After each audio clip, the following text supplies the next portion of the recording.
CM Revanth Reddy నేడు సచివాలయంలో ధరణిపై సమీక్ష సమావేశం నిర్వహించనున్నారు. ఈ సమావేశంలో మంత్రి పొంగులేటి, సీసీఎల్ఏ కమిషనర్ నవీన్ కుమార్ తదితరులు హాజరు కానున్నారు.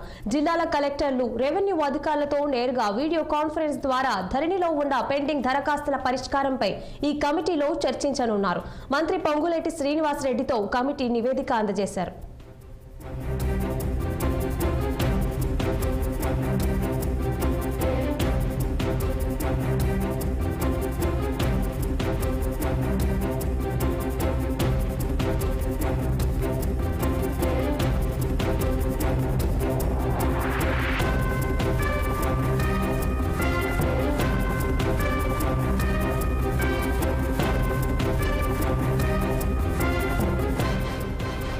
సీఎం రేవంత్ రెడ్డి నేడు సచివాలయంలో ధరణిపై సమీక్షా సమావేశం నిర్వహించనున్నారు. ఈ సమావేశంలో మంత్రి పొంగులేటి, సీసీఎల్ఏ కమిషనర్ నవీన్ కుమార్ తదితరులు హాజరు కానున్నారు. జిల్లాల కలెక్టర్లు, రెవెన్యూ అధికారులతో నేరుగా వీడియో కాన్ఫరెన్స్ ద్వారా ధరణిలో ఉన్న పెండింగ్ దరఖాస్తుల పరిష్కారంపై ఈ కమిటీలో చర్చించనున్నారు. మంత్రి పొంగులేటి శ్రీనివాస్ రెడ్డితో కలిసి కమిటీ నివేదిక అందజేశారు.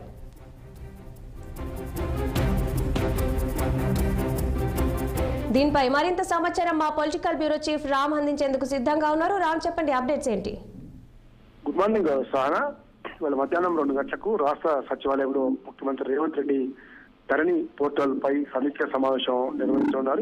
ఈ సమీక్ష సమావేశానికి రాష్ట్ర రెవెన్యూ శాఖ మంత్రి పొంగులేటి శ్రీనివాస్ రెడ్డి, ప్రభుత్వ ప్రధాన కార్యదర్శి శాంతి కుమార్ తో పాటు సీసీఎల్ఏ కమిషనర్ నవీన్ కుమార్ మిట్టల్, తర్వాత ఇతర అధికారులు కూడా పాల్గొంటారు. అయితే ముఖ్యంగా గత బీఆర్ఎస్ ప్రభుత్వం తీసుకొచ్చిన ధరణి పోర్టల్ చాలా సమస్యలు బాధితులు ఉన్నారని చెప్పి 2,50,000 పైగా ధరణి దరఖాస్తులు పెండింగ్ లో ఉన్న నేపథ్యంలో ధరణి స్థానంలో భూమాత పోర్టల్ తీసుకొస్తామని చెప్పి కాంగ్రెస్ ప్రభుత్వం చెప్పింది. అయితే ధరణి స్థానంలో భూమాత పోర్టల్ తీసుకొచ్చేందుకు కసరత్తు జరుగుతున్నప్పటికీ దానిలో ఉన్న సాంకేతిక సమస్యల నేపథ్యంలోనే ఇంకా దాన్ని ఆలస్యమవుతుందని చెప్పి అనుకోవాలి. అయితే ధరణి పైన ఈ కమిటీను నియమించారు. సీసీఎల్ఏ కమిషనర్ నవీన్ కుమార్ మిట్టలు, అదేవిధంగా సీనియర్ కాంగ్రెస్ నేత కోదండరెడ్డి, రాష్ట్ర రెవెన్యూ అసోసియేషన్ నుంచి లచ్చిరెడ్డి, తర్వాత అడ్వకేట్ సునీల్, మాజీ అధికారులు మధుసూదన్ రెడ్డి, రేమండ్ పీటర్లు తో కూడిన కమిటీని కూడా వేసి, ఈ కమిటీ ఇప్పటికే పలు జిల్లాల అధికారులతోనూ, కలెక్టర్తోనూ నేరుగాను ప్రత్యక్షంగాను భేటీ అయింది.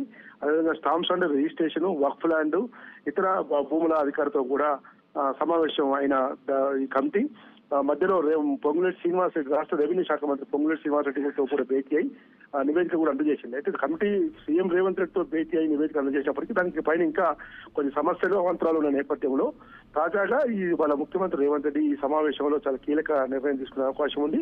ధరణి స్థానంలో ఏదైతే భూమాత పోర్టల్ తీసుకొస్తామన్నారో, భూమాత పోర్టల్ తీసుకొస్తారా లేదు ధరణిలోనే ఇంకో కొన్ని చేర్పులు మార్పులు చేస్తారా అనేది మాత్రం వేచి చూడాలి. సహనా.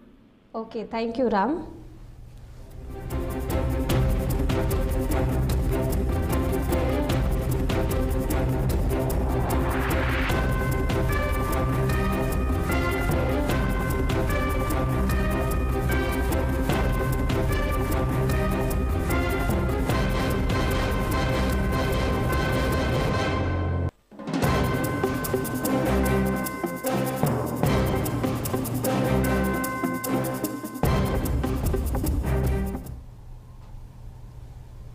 హైదరాబాద్లోని నర్సింగ్ నియామకాల్లో